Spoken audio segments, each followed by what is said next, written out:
Hi guys, so I like RC stuff. I sometimes do, I fly airplanes and sometimes I drive cars, and I've been recently getting into helicopters. And so I've never really flown helicopters much before. I have an OMP Hobby M1V1, which is it's a little bit hard for me to fly. I have to take it to a really big area and fly it there. I can fly it, but it's hard. So I wanted something kind of easy just to fly around at my house, and I think I found something. This is, in my opinion, the best beginner RC helicopter like ever.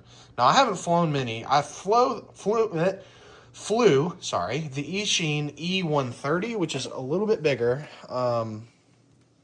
It's a little bit more crash resistant, but I found the altitude hold to be a little bit weird, and I don't know, I didn't really like the way that it flew.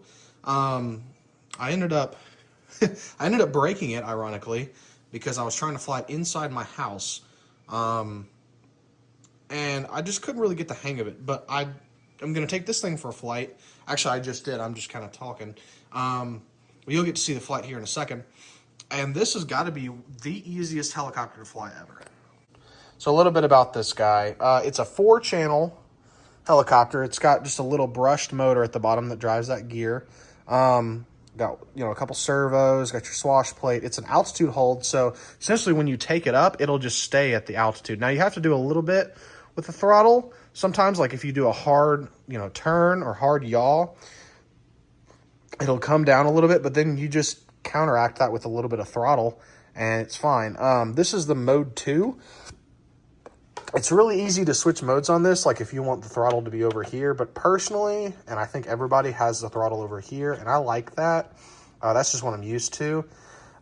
Really simple transmitter. You've got your auto takeoff. You've got your mode switch over here. So this will do your high rate. So it's essentially like if you've got the helicopter, it'll only bank to like here maybe on low rates, and then it'll bank to here on high rates.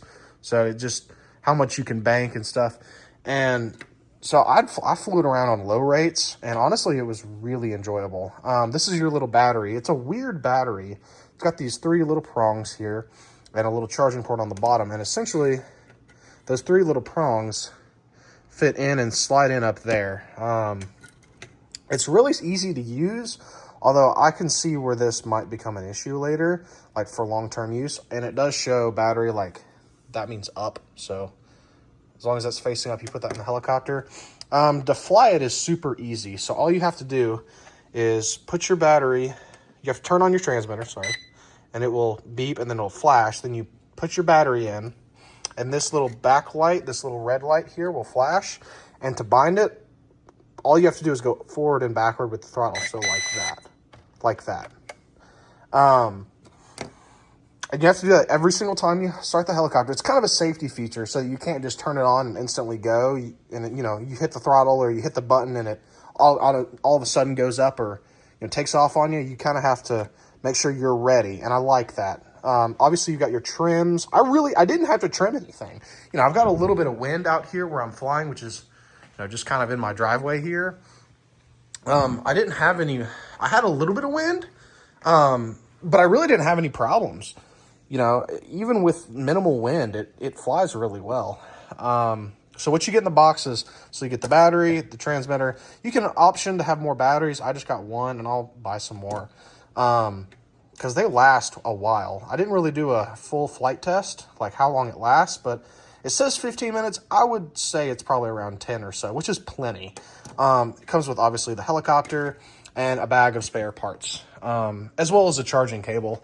It's just one of these kind of like the flat looking older style charging cable, USB. So if you have another one of those, that probably would be sufficient enough. But it does have a little light on it that tells you when it's charged. The USB, not the battery, the USB charging does. Overall, really great helicopter. And I'll show you a little flight here, and then we'll come back and in the video.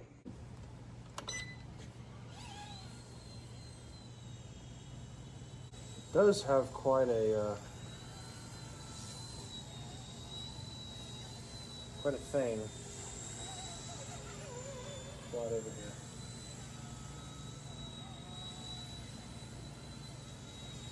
It's actually really easy to fly. It has a little bit of a drift. Like if I just like nose sticks, actually that's pretty good. If I nose sticks, it just kind of stays there. It's got an altitude hold. It's really easy to fly. I am by no means a helicopter pilot at all. Like, I normally fly airplanes and like cars and stuff, but this is actually pretty easy to fly.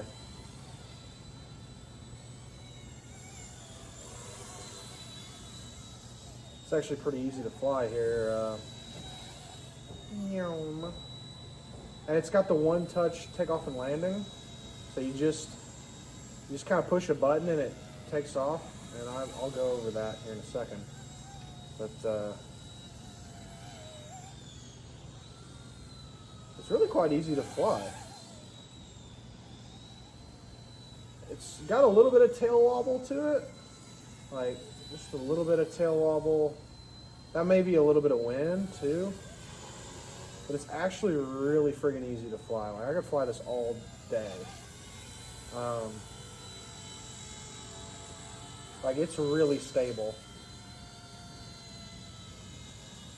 I don't know how good you can see it, but it's really stable. And this is a 4-axis helicopter, so it's not very hard to fly at least. I think there's a little bit of wind here. I'm just gonna hover it sideways here. I'm not very good at all, but it's actually really easy. You really don't really need much of the left stick. I'm mainly I'm only touching the right stick here. The 130 kind of was weird with the way that it managed altitude.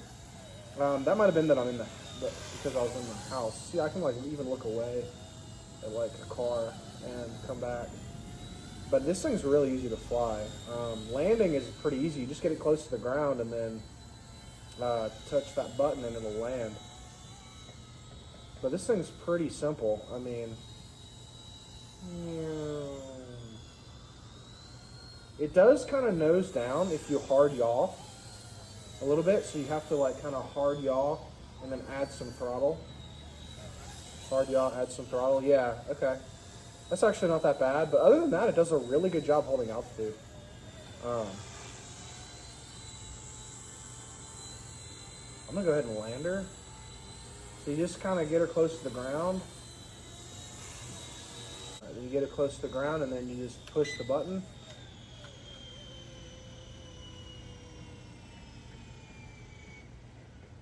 That's actually really easy. Holy cow.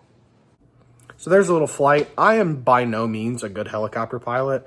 I'm really new to this. I think I flew the eachine 130 like twice before I wrecked it in my house, and I just kind of got out of it. I was like, I'm done. And then I was just down, what I call a rabbit hole. So I'm just researching shit and wanting to get back into a hobby. And so I saw some videos on RC helicopters and like the 3D ones. So I bought an OMP Hobby M1V1, which is great and probably going to be a helicopter that I'm going to keep, but it's more of something that you would have to fly in like a large area, at least for me, because I'm such a new beginner pilot. And this e129 is really great because you can fly it literally in an area like is behind me, just a small area, with minimal wind outside. Works great.